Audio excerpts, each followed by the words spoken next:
Habari leo magazetini. Today in media. Aujourd'hui dans les médias. Uyu munsi mu itangazamakuru. Kuva kuwa mbere kugeza kuwa gatanu kuri Primo Media Rwanda.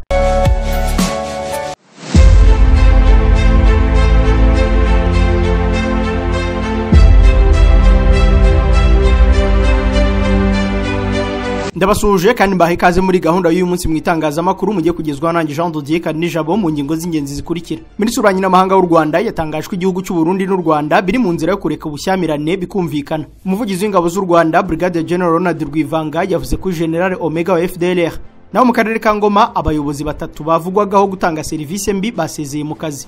Kinshasa muri Repubulika ya Demokarasi ya Kongo umuganda wagizwe itegeko buri wa gatandatu. Naho General Sultan Makenga yasobanuye impamvu Tshisekedi avuga ko M23 ari ibipupe bikoreshwa n'u Rwanda. Muri iki gihugu kandi amasosiyete yacukuraga amabuye y'agaciro muri Warikare yatangiye guhunga nyuma y'uko M23 ihinjiye. Umucamanza yategetse ko Donald Trump asubiza mu kazi abakozi bose yirukanye. Muri Bangladesh ho hatangiye imyigaragambyo nyuma y'urupfu rw'umwana w'imyaka 8 wapfuye amaze gufatwa ku ngufu. Ngizi zimwe mu ngingo z'inyenzi zigize amakuru mugiye kugezwa nanjye Jean Dodier kandi nijabo mu kanya turayarambura. Mu ivuriro Everlife nahivurije umwijima mivuriza n'iby'amabanga y'abashakanye. Bankoraho riraka nabahanga pe. Nyuma yo kugira ikibazo cy'imisemburo mike bandangiye ivuriro Everlife ndarigana baramfasha icyo kibazo kirakemuka.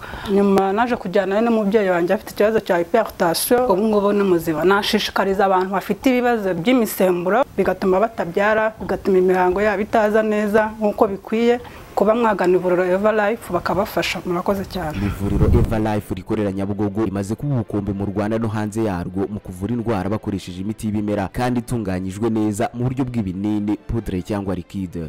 Hari abadogiteri batandukanye bagufasha kandi kiza nuko aho waba uherereye hose ku isi imiti yakugeraho cyane ko bakorana na DHL. Mu ndwara bavura twavugamo nk'iz'imyororokere zose, kurangiza vuba no kubura ubushake, indwara zifata abadamu zose, igwingira ry'igitsina, indwara nk'umwijima, diabete, amara, igifu, asima. Abifuza kuva ku biyobyabwenge nabo barabafasha. Ku bindi bisobanuro wahamagara cyangwa ukandikira muganga. Everlife, icyizere cy'ubuzima. Buri wese muri twe azi inkuru ibabaje y'umuntu wakoze ubutaruhuka ijoro n'amanywa ashaka kugera ku iterambere ko bw'amahirwe akabigeraho, ariko akigera ku byo yaruhiye agahita apfa cyangwa agahura n'ubumuga budatuma yongera gukora. Umuryango yari atunze ububayeho nabi cyane. Muri buko ko tuvuga buri gihe mu bihe nk'ibi ngibi ubuzima nta mpuhwe bugira, nta umenyeje hazaza. Nibyo nta umenyeje hazaza, ariyo mpamvu abareba kure bafite ubwishingizi bw'ubuzima, life insurance. Umunyarwanda, umurundi, umunyekongo, umugande cyangwa se undi wese wumva ikinyarwanda uba muri Amerika afite ibyago byo kwisanga mu bibazo twavugaga niba atazi Index Universal Life cyangwa Infinite Banking. Ubu ni ubwoko bw'ubwishingizi butarokora ubuzima gusa ahubwo bushobora no kugukiza. Ntabwo nzi niba wari ubizi, ariko uyu munsi banke zikomeye ku isi zinjiza miliyari z'amadolari ziyakuye mu gushora amafaranga tuzibitsa muri kompanyi z'ubwishingizi, by'umwihariko ubu bwishingizi bwa Index Universal Life. Kubera iki tutatangira gukora ibyizi banke zikora?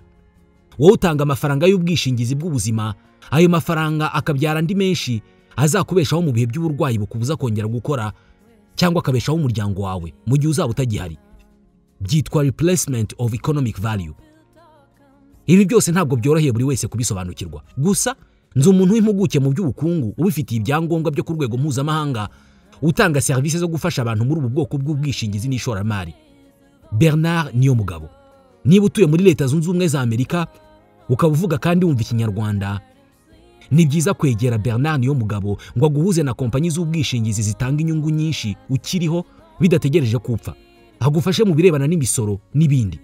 Hamagara 240 665 21 cyangwa wandike email kuri niyomugabob25@gmail.com cyangwa se info@mylegacyplus.org cyangwa se nbernard@mylegacyplus.org cyangwa usura urubuga rwa internet wa@mylegacyplus.org. Aya mafaranga wita make utunze, ikintu agusaba cyonyine ni ukuyakiza uyu munsi kugira ngo nayo azagukize ejo. Save me today, I will save you tomorrow. Ikaze muri aya makuru arambuye duhere kuri Minisitiri w'Ububanyi n'Amahanga w'u Rwanda watangaje ko u Rwanda n'u Burundi biri mu nzira yo kureka ubushyamirane bikumvikana. Ni nyuma y'igihe kinini gishize ari umwuka mubi hagati y'ibihugu byombi wabonetse kurushaho ubwo mu mpera z'ukwezi kwa mbere Perezida Evariste Ndayishimiye w'u Burundi yavuze nta gihamya atanze ko u Rwanda rufite umugambi wo gutera igihugu cye. Olivier Nduhungirehe, Minisitiri w'Ububanyi n'Amahanga w'u Rwanda, yatangaje ku rubuga X ko ibihugu byombi biri mu nzira yo kumvikana mu bikorwa birimo kuba hagati y'abategetsi b'ibi bihugu. Nduhungirehe yavuze ibi mu ngingo yagaragaje avuga ko igisubizo cya politike gishobora kuboneka ku makimbirane mu burasirazuba bwa Kongo. Umubano mubi hagati y'ubutegetsi bwa Gitega na Kigali wari umaze imyaka utari mwiza, ariko warushijeho kuzamba ubwo Burundi bwoherezaga ingabo zabwo ku butumire bwa leta ya Kinshasa gufatanya na FARDC kurwanya M23. Abategetsi b'u Rwanda bagaragaje ko batishimiye icyo gikorwa kuko bashinja ingabo za FARDC gufatanya na FDLR igizwe na bamwe mu basize bakoze jenoside yakorewe abatutsi mu Rwanda. Abategetsi b'u Burundi nabo bagiye bumvikana bashinja u Rwanda gukorana na Red Tabara irwanya ubutegetsi bwa Gitega, kandi ko nawo ufatanye n'umutwe M23 byagiye bivugwa kenshi n'umuryango w'amjye na leta ya Kinshasa ko iyi mitwe ifashwa n'u Rwanda. Ibi byose bituma bigaragara nk'aho Burundi n'u Rwanda birimo kurwana mu ntambara mu burasirazuba bwa Kongo, nubwo bitigeze byemezwa gutyo n'abategetsi ku mpande zombi. Mu muhate wo kugarura umubano hagati ya Kigali na Gitega bivugwa ko mu byumweru bike bishize habaye inama zirenze imwe zahuje abakuru b'ubutasi bwa gisirikare b'ibi bihugu. Igisirikare cy'u Rwanda cyangwa cy'u Burundi ntibyemeza aya makuru ku mugaragaro. Kuva ku ihirikwa ry'ubutegetsi bw'uwari Perezida Petero Nkurunziza ryapfubye mu 2015, u Rwanda n'u Burundi byakomeje kugira umubano urimo igitotsi kuko abategetsi b'u Burundi bashinja b'u Rwanda uruhare muri icyo gikorwa, ibyo u Rwanda ruhakana. Kuva icyo gihe kugeza ubu imyaka igiye kuba 10 umubano utifashe neza, nubwo hagiye habaho imihati itandukanye yo kugerageza kongera kubana neza hagati y'ubutegetsi bwombi. Hagati ya 2015 na 2022 abategetsi b'u Burundi bafunze imipaka yabwo n'u Rwanda, bavuga ko ari ku mpamvu z'umutekano. Icyo gihe umuturage w'u Burundi uciye inzira y'ubutaka akemererwa kujya mu Rwanda hawe uburenganzira bwanditse na leta. Gusa ingendo z'indege ya Rwandair zikomeza kujya i Bujumbura. Abantu bashoboye gutega indege bakomeza kugenda hagati y'ibihugu byombi, ibyo bamwe bavuze ko gufunga imipaka y'ubutaka ari ugupyinagaza b'intege nke kurusha abafite ubushobozi bwo gutega indege. Mu 2022 hatangiye ibiganiro hagati y'intumwa z'ibihugu byombi, kandi umubano wasaga n'uri kumera neza kugeza mu 2023. Mu ntangiriro za 2024 u Burundi bwongeye gufunga imipaka yabwo y'ubutaka n'u Rwanda nyuma yo kumuhate wo kunga ibihugu byombi unaniranye. Mu mwaka ushize mu isoko rikuru rya Bujumbura no mu Ngagara hatewe za grenade zakomerekeje abantu 38. Leta y'u Burundi ivuga ko ababikoze bateguriwe kandi bagatorizwa mu Rwanda. Leta y'u Rwanda yavuze ko nta mpamvu yo kujya muri ibyo bikorwa, yongeraho ko Burundi bufite ikibazo ku Rwanda ariko ko nta kibazo u Rwanda rufitanye n'u Burundi. Ibintu byarushijeho kuba bibi hagati y'ibihugu byombi ubwo ingabo z'u Burundi zari mu butumwa bwa East African Community zasigaraga mu ntambara muri Kivu ya ruguru zifasha FARDC mu gihe izibindi bihugu bya East African Community zasezeriwe na Kinshasa. Mu 2023 ubwo BBC yaganiraga na Perezida Ndayishimiye yavuze ko mu gihe cyose u Rwanda rutaraho Burundi Godfrey Niyombare ikibazo kitazakemuka. Mu gihe Minisitiri Olivier Nduhungirehe avuga ko ibihugu byombi kuri ubu biri mu nzira yo kureka ubushyamirane no kumvikana, birashoboka ko iki kibazo gishobora kuba kiri mu bigarukwaho muri iyo nzira impande zombi zirimo. Na Brigadier General Rwivanga yavuze kuri General Omega wa FDLR. Umuvugizi w'ingabo z'u Rwanda Brigadier General Rwivanga yagaragaje ko hakiri urujijo ku muyobozi w'abarwanyi umutwe w'iterabwoba wa FDLR Pacifique Ntahunguka wamenyekanye nka General Omega, bivugwa ko ashobora kuba yarishwe. Amakuru avuga ko General Omega yishwe yatangiye kuvugwa mu kwezi kwa mbere 2025 nyuma y'imirwano abarwanyi ba M23 bahanganyemo n'ihoro ry'ingabo za leta ya Kongo ririmo FDLR mu bice birimo Kanyamahoro, Sake n'inkengero z'umujyi wa Goma. Tariki ya mbere z'uku kwa gatatu ubwo M23 yashyikirizaga u Rwanda abarwanyi ba FDLR barimo Brigadier General Gakwere Jean Baptiste, umuvugizi wungirije wa M23 Dr Oscar Barinda yavuze ko umurambo wa General Omega ntawo babonye. Mu kiganiro na Jeune Afrique, Brigadier General Ronald Rwivanga yatangaje ko hagishakishwa amakuru kuri General Omega, agaragaza ko ingabo z'u Rwanda zitaramenya niba yarapfuye cyangwa se akiriho. Ati ntabwo twashyikirijwe Pacifique Ntahunguka, dutegereje kureba niba ari we wafashwe cyangwa se niba yarapfuye cyangwa akiriho. Naho ubushinjacyaha bwasabiye umugore wa Manzi Sezisoni gufunga imyaka 5 n'ihazabu ya miliyari 5 z'amafaranga y'u Rwanda. Ubushinjacyaha bwasabiye Akariza Sophie usanzwe ari umugore wa Manzi Sezisoni Davis nawe uri gukurikiranwa ibyaha byo kwihesha ikintu cy'undi yakoreshejwe uburiganya bishingiye ku kigo cyashinze cyitwa Billion Traders FX, gufunga imyaka 5 n'ihazabu ya miliyari 5 z'amafaranga y'u Rwanda nyuma yo gutanga sheki itazigamiwe yarenga miliyoni 500. Ni urubanza rwabaye kuri uyu wa gatanu mu rw'ibanze rwa Kicukiro. Ubushinjacyaha bwagaragaje ko uwo Akariza Sophie yahaye sheki itazigamiye uwitwa Muyango Deo Rutayisire yangana na miliyoni 520 z'amafaranga y'u Rwanda. Umugabo we Manzi Sezisoni ufungiwe imageragere mu gihe ataraburana urubanza mu mizi aregwa n'abarenga 500 bikekwa ko yariganyije arenga miliyari 13 z'amafaranga y'u Rwanda binyuze muri icyo kigo gitanga serivisi z'ivunjisha rikorerwa kuri internet cya Billion Traders FX. Manzi yasabaga abaturage amafaranga bizeza inyungu z'umurengera ariko birangira ibyo yabasezeranyaga bidashyizwe mu bikorwa ndetse n'amafaranga ntiyayabasubiza, ari nabyo byashingiweho atabwa muri yombi. Ubwo yari mu rubanza, Manzi Sezisoni yasobanuye ko umugore we yari umuyobozi w'icyo kigo cya Billion Traders. Tariki ya 8 z'ukwezi kwa 4 2024 umugore wa Manzi witwa Akariza Sophie yahaye Muyango Deo Rutayisire sheke ya miliyoni 532 z'amafaranga y'u Rwanda itazigamiye kuko yageze igihe cyo kubikuza ayo mafaranga basanga nta yariho. Muyango yahise atanga ikirego ndetse urubanza rwabo ruburanishwa kuri uyu wa gatanu. Urw'ibanze rwa Kicukiro rukaba rwaruburanishije nubwo Akariza Sophie atagaragaye mu rukiko ngo yisobanure ku byaregwa. Umushinjacyaha yasabye urukiko kwakira ikirego cy'ubushinjacyaha rugahamya Akariza Sophie icyaha ndetse rukamuhanisha igihano cy'igifungo cy'imyaka 5 n'ihazabu ya miliyari 5 z'amafaranga y'u Rwanda na miliyoni 320. Ku rundi ruhande kandi Muyango asaba indishyi z'akababaro za miliyari zisaga 10 z'amafaranga y'u Rwanda zishingiye ku gihe gishize yarahaye uwo muryango amafaranga bamwizeza ko ikigo cya Billion Traders FX kizajya kimwungukira, ariko ntibabikora. Muyango Deo Rutayisire mu rukiko avuga ko mu mwaka wa 2024 yagiye aho uwo muryango amafaranga ari mu bihumbi by'amadolari yizezwa ko bafite ikoranabuhanga ricuruza amafaranga kandi ko mu gihe gito bazamwungukira. Perezida w'inteko iburanisha yapfundikiye urubanza yemeza ko icyemezo kuri urwo rubanza kizatangazwa ku itariki ya 10 z'ukwezi kwa 4 muri uyu mwaka isa 8. Naho mu mezi 3 gusa ya 2025 abantu 20 bamaze kwicwa n'inkuba. Minisiteri y'ibikorwa by'ubutabazi yasabye abaturage kurushaho kwitwararika muri ibi bihe by'imvura kuko mu bantu 21 bahitanywe n'ibiza kuva mu ntangiriro z'uyu mwaka 20 muri bo bishwe n'inkuba. Byagarutsweho n'umunyamabanga uhoraho muri Minisiteri y'ibikorwa by'ubutabazi Habinshuti Philippe uvuga ko muri iki gihe hatangiye kugwa imvura y'itumba ivanzemo n'inkuba bityo ko abantu bakwiye kwitwararika.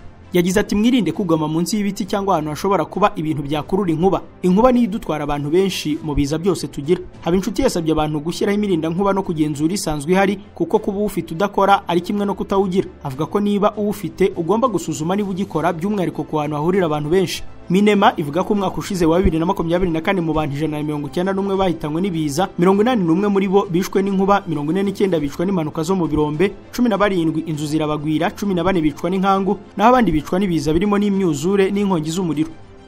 Mu makuru avuga mu turere Ingoma, abayobozi 3 bavugwagaho gutanga serivisi mbi basezeye akazi. Abayobozi 3 mu karere ka Ngoma bavugwagaho gutanga serivisi mbi ku baturage banditse basezera mu kazi ku mpamvu zabo bwite. Ubuyobozi bw'akarere busaba basigaye kwirinda gusiragiza abaturage kuko bidindiza iterambere. Aba bayobozi ngo banditse basezera mu kazi nyuma yo kugirwa inama igihe kinini n'umuyobozi w'akarere. Umuyobozi w'akarere ka Ngoma niyo nagira Natali yabwiye ikinyamakuru igihe ko aba bayobozi uko ari 3 bamaze kwandikira ubuyobozi bw'akarere basezera mu kazi ku mpamvu bwite nyuma yo kugirwa inama ku mikorere itari myiza yabarangaga. Ati nibyo koko abayobozi banditse basezera akazi. Umwe ni umuyobozi w'ishami ry'imiyoborere myiza mu karere, undi ni umukozi ushinzwe ubutaka mu murenge wa Jarama, undi ni umukozi ushinzwe irangamimerere na notariya mu murenge wa Rukira. Bose banditse basezera ku mpamvu zabo bwite. Meya niyo nagira yavuze ko muri aba bakozi uko ari 3 babanje kugirwa inama ku mikorere yo guha abaturage serivisi nziza ariko ngo bigaragara ko batazubahiriza bahitamo gusezera akazi. Uyu muyobozi yaburiye abandi bayobozi bakunze kwaka abaturage bitari mu mategeko kugira ngo babahe serivisi, abibutsa ko inzego nyinshi z'ubuyobozi zitazabarebera kuko ngo buri wese ahabwa ibimufasha gutanga serivisi nziza ku muturage. Mukanya aya makuru turayerekeza hanze y'u Rwanda. Mu ivuriro Everlife nahivurije umwijima, mivuriza n'iby'amabanga y'abashakanye, bankoraho riraka, n'abahanga pe. Nyuma yo kugira ikibazo cy'imisemburo mike bandangiye ivuriro Everlife ndarigana baramfasha, icyo kibazo kirakemuka. Nyuma naje kujyana n'umubyeyi wanjye afite ikibazo cya hypertension, ubu ngubu ni muzima. Nashishikariza abantu bafite ibibazo by'imisemburo bigatuma batabyara, bigatuma imihango yabo itaza neza nk'uko bikwiye, kuba mwagana ivuriro Everlife bakabafasha. Murakoze cyane. Ivuriro Everlife rikorera Nyabugogo rimaze kuba ubukombe mu Rwanda no hanze yarwo mu kuvura indwara bakoresheje imiti y'ibimera kandi itunganyijwe neza mu buryo bw'ibinini, poudre cyangwa liquide. Hari abadogiteri batandukanye bagufasha kandi cyiza nuko aho waba uherereye hose ku isi imiti yakugeraho, cyane ko bakorana na DHL. Mu ndwara bavura twavugamo nk'iz'imyororokere zose, kurangiza vuba no kubura ubushake, indwara zifata abadamu zose, igwingira ry'igitsina, indwara nk'umwijima, diabete, amara, igifu, asima. Abifuza kuva ku biyobyabwenge nabo barabafasha. Ku bindi bisobanuro wahamagara cyangwa ukandikira muganga. Everlife, icyizere cy'ubuzima. Ni umubeshyi niba hari uwakubwiye ko ibintu bihenze byose biba ari byiza. Uku kuri Mento Auto Export yakumenye mbere maze igira igitekerezo cy'abahanga cyo kuzanira abanyarwanda imodoka nziza zigezweho zirimo n'izikoreshwa n'amashanyarazi. Guhera ku $5,000 by'amadolari kuzamura, Mento Auto Export ikuzanira imodoka nziza ya hybride. Bitwara iminsi iri hagati ya 30 na 40 yonyine. Ubishyura 40% by'igiciro cy'imodoka, andi ukazayishyura imodoka yakugezeho. Humura ntawe uzongera kukwiba, kuko mbere yo kwishyura mugirana amasezerano imbere ya notere. Ibirebana no kukugira inama y'imodoka nziza yo kugura babigukorera ku buntu, kandi nyuma yo kukuzanira imodoka bakurikirana iby'ubuzima bwayo ku buntu mu gihe cy'amezi 3. Izi modoka ziva mu bihugu nk'Ubushinwa, Ubuyapani, Korea, Dubai, Canada no mu bihugu by'Uburayi. Naho ibi byiza byose bitari bihagije, Mento Auto Export ibazanira ibikoresho n'ibyuma by'imodoka by'ubwoko bwose bikugeraho mu minsi 7 yonyine. Babikura mu Bushinwa, Korea na Dubai. Bahamagare kuri 07 35 85 00 90 cyangwa wandika ubutumwa kuri WhatsApp kuri 07 87 88 66 cyangwa ugana aho bakorera mu nyubako ya Town Center Building TCB inyuma ya Centenary House muri floor ya 3 mu muryango nimero 025B. Wanasura urubuga rwabo rwa internet y3.mentomotors.com cyangwa ukabandikira email kuri info@mentomotors.com. Mento Auto Export, you trust we deliver. Makuru avugwa hanze y'u Rwanda, i Kinshasa umuganda wagizwe itegeko buri wa gatandatu. Mu itangazo rigenewe abanyamakuru ryashyizwe ahagaragara, Minisiteri y'Ibidukikije, Gusukura no Gutaka umujyi wa Kinshasa yemeje ko ibikorwa by'umuganda bizwi ku izina rya Sarongo byabaye itegeko buri wa gatandatu guhera saa 2 z'igitondo kugeza saa 5 mu murwa mukuru wa Repubulika ya Demokarasi ya Kongo. Iki cyemezo kigamije gusukura umujyi no gukuraho toni z'imyanda zangiza ibidukikije, kikaba kizatangira gukurikizwa ku wa gatandatu utaha itariki ya 22 z'uku kwa gatatu. Minisiteri irasaba abashinzwe ubukungu, amatorero n'inzego za leta kugira uruhare mu ishyirwa mu bikorwa ry'iki gikorwa, bivugwa ko kiri mu cyerekezo cya Guverineri Daniel Bumba cyagaragaye muri gahunda ye yise Kinshasa Ezobonga. Ibi bikorwa bije bikurikira ibyatangijwe na M23 mu bice yagiye ifata birimo imijyi y'ingenzi nka Goma na Bukavu, ubikaba ari imijyi ifite isuku utamenya ko iherutse guca mu ntambara. Naho General Makenga yasobanuye impamvu Tshisekedi avuga ko M23 ari ibipupe bikoreshwa n'u Rwanda.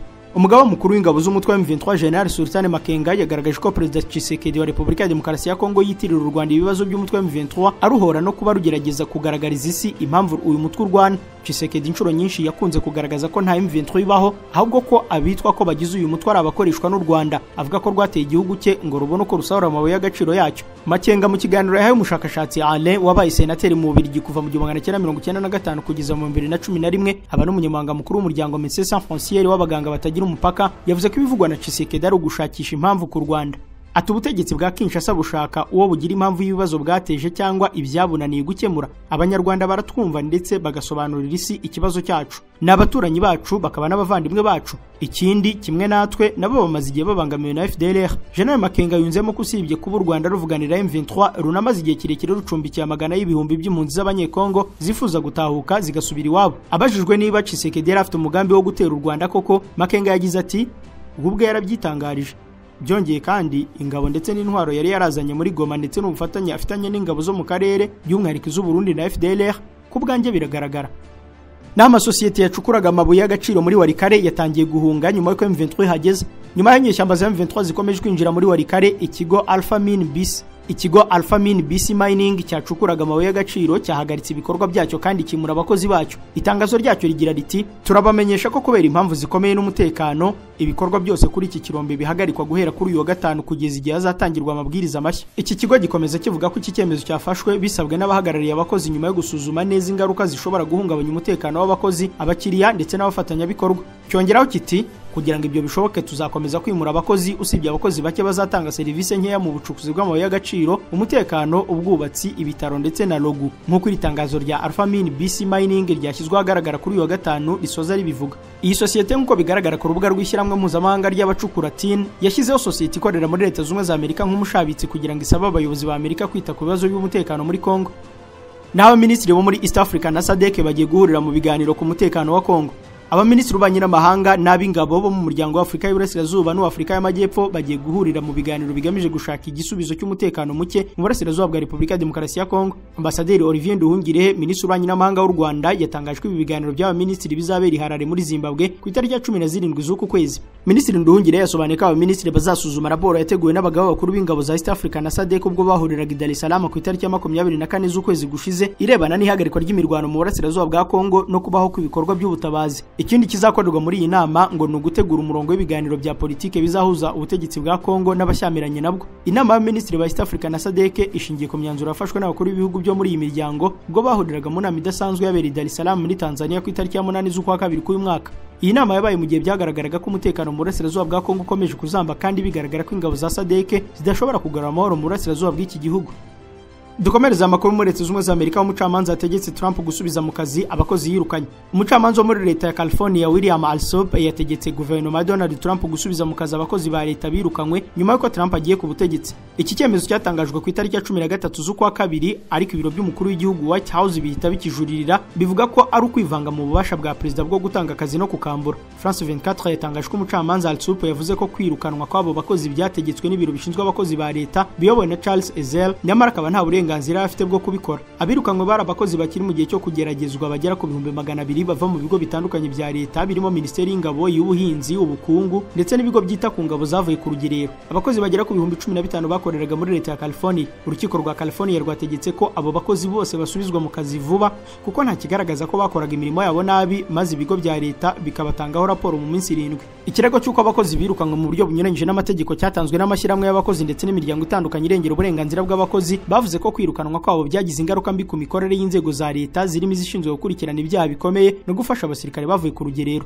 Guverinoma ya Trump yagaragaje ko ibyo yakoze byemewe n'amategeko, ariko umucamanza Alsop yanenze uburyo leta yisobanuye mu rukiko, cyane ko nk'umuyobozi w'ibiro bishinzwe abakozi ba leta Charles Ezell yanze gusobanura impamvu abo bakozi birukanwe. Iki kirego ni kimwe muri byinshi bimaze gutangwa ku bijyanye n'iyirukanwa ry'abakozi ba leta. Urukiko rwo muri Maryland narwo rwasobanuye ko White House yasobanura iby'abakozi birukanwe. Urwo muri Washington DC rwo rutesha agaciro icyo kirego, ruvuga ko abirukanwe bagomba gukurikiza inzira zisanzwe zo kujurira mu nzego z'umurimo. Ubusabe bw'abareze bugaragaza ko ibigo byinshi byakiriye itegeko riturutse mu biro bishinzwe abakozi ba leta ribasaba kwirukana abo bakozi bose bakoresheje kuboherereza ubutumwa buvuga ko impamvu birukanwa ari imikorere mibi, mu gihe benshi muri bo bari barahawe amanota meza mu kazi kabo. Umugambi wa Amerika na Israel wo kwimurira abanyapalestina muri Afurika wo wamenyekanye. Leta Zunze za Amerika na Israel bigeze ku umugambi wo kwimura abanyapalestina bo muri Gaza bagatuzwa mu bihugu bitatu birimo Somalia na Sudan. Ni umugambi watangiye ubwo Perezida wa Leta Zunze za Amerika Donald Trump yagiranaga ibiganiro na Minisitiri w'Intebe wa Israel Benjamin Netanyahu. Trump avuga ko afite gahunda yo kubaka bundi bushya agace ka Gaza kashegeshwe n'intambara, ariko ko atabikora kakirimo abaturage. Ibiro n'amakuru by'abanyamerika byatangaje ko Amerika na Israel byatangiye kuganira na guverinoma eshatu z'ibihugu byo muri Afurika zirimo Sudani, Somalia hamwe n'agace ka Somaliland, aho bisaba ubutaka bazatuza abarenga miliyoni 2 z'abatuye muri Gaza. Abayobozi muri Sudani batangarije ikinyamakuru ko bateye utwatsi ubusabe bwa Amerika na Israel, mu gihe Somalia na Somaliland byatangaje ko ubwo busabe batabuzi ndetse ko ibi bihugu bitigeze bibavugisha. Ku ruhande rw'abanyapalestina bo muri Gaza bo bamaganiye gahunda ya Trump na Israel, bakavuga ko batazimurwa, gusa bavuga ko abazaba babishaka aribo bazajya gutuzwa ahandi, abandi bakaguma iwabo muri Gaza. Ingingo yo kwimura abanyapalestina batuye muri Gaza yabanje gufatwa nk'amashyengo ya Israel, ariko bifata intera ikomeye ubwo na Perezida Donald Trump yaratangiye kubishyigikira mu ruhame. Dusoreza amakuru muri Bangladesh, aho abaturage batangiye imyigaragambyo nyuma y'urupfu rw'umwana w'imyaka 8 wapfuye amaze gufatwa ku ngufu. Abaturage birayi mu mihanda batangira imyigaragambyo nyuma y'urupfu rw'umwana w'umukobwa w'imyaka 8 wapfuye nyuma y'uko afashwe ku ngufu. Uyu mwana w'umukobwa yafashwe ku ngufu mu ijoro ryo ku itariki ya 5 z'uku kwa gatatu ubwo yari yasuye mukuru we mu mujyi wa Magula, aho ibikomere yagize aribyo byatumye yitaba Imana. Nyuma yo gufatwa ku ngufu, polisi yo muri Bangladesh yataye muri yombi umugabo wa mukuru w'uyu mwana, ababyeyi be ndetse n'umuvandimwe we nyuma y'uko aribo bakekwaga. Leta ya Bangladesh yatangaje ko uyu mwana yapfuye nyuma yo guhagarara k'umutima inshuro zigera kuri 3, ivuga ko abaganga bagerageje kumutabara ariko birangira apfuye. Yapfuye yari amaze iminsi 6 mu bitaro bya gisirikare biherereye mu murwa mukuru Dhaka. Nyuma y'uko urupfu rwe rutangajwe, ibihumbi by'abaturage bahise birara mu mihanda mu gace ka Magura basaba guverinoma kwihutisha ubutabera kuri uyu mwana w'inzirakarengane, kandi bavuga ko akwiye kubivugururwa ku itegeko rirebana n'umutekano w'abagore n'abana, cyane kwifatwa ku ngufu, aho bavuga ko iri hari ridasobanutse. Muri Bangladesh itegeko riteganya ko urubanza rwo gufata ku ngufu n'ubwicanyi rutangira mu minsi 7. Inzego zijeje ubutabera ku rupfu rw'uyu mwana kandi zivuga ko ibizamini ndangasano byarangije gufatwa, aho byakozwe ku bantu bari hagati ya 12 na 13.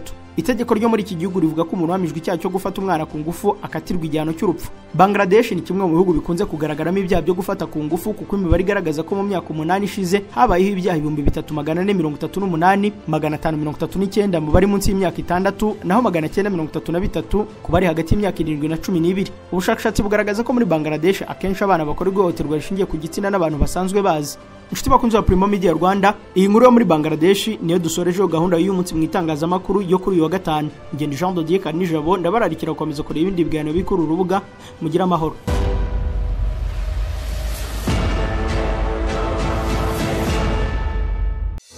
umuntu uzakugira inama ku birebana no kugura imodoka cyangwa kwita ku modoka yawe, ariko mu byo akubwira byose ntiwumvemo izina Auto Korea Maintenance Limited, inama ye ntuzayemere. Abantu mufite imodoka za Kia na Hyundai ndetse n'izindi modoka zigezweho, murinde imodoka zanyu kwangirika kwa hato na hato, muzijyane muri Auto Korea Maintenance Limited. Bagufasha kubungabunga ikinyabiziga cyawe ukagitunga kitakurushya, bakazanagufasha kukigurisha igihe ubikeneye kandi udahangitse ugihaye nawe akagitunga yishimye. Aba ni abahanga bakaba n'inzobere, bakagira n'uburambe mu kubungabunga izi modoka no gusana izamaze kwangirika, cyane cyane motori zazo na boîte de vitesse. Bagusuzumira imodoka mu ikoranabuhanga rigezweho ritanga icyizere cyayo cy'igihe kirekire. Bakoresha ibikoresho byabugenewe bifasha mu kubungabunga imodoka yawe. Bafite ama additives na prolines n'amavuta meza yabugenewe akoreshwa mu kurinda systeme z'imodoka kwangirika, bituma izi modoka zirushaho kuramba. Bafite uburambe ku buryo wabagannye hakiri kare arushaho gukunda imodoka za Kia na Hyundai. Muri iki gihe kandi muri Auto Korea Maintenance Limited bafite gahunda y'ubujyanama kubifuza kugura imodoka ndetse no kubamaze kuzigura. Hari kandi na programu ya automotive training kubifuza kuba inararibonye mu by'ibinyabiziga bikoranye ikoranabuhanga rijyanye n'igihe. Ibi babigufasha mu gahinduka inzobere mu by'izi modoka mu gihe gito. Ni mubagane, bakorera igikondo iruhande rwa Kiliziya Gatolika. Wanabahamagara kuri 07 86 20 60 54. Mwirinda abamamyi na barupigapiga babangiriza, kubera ko Auto Korea Maintenance Limited ni inzobere zize zikaminuza kandi zifite uburambe mu kwita ku modoka zanyu.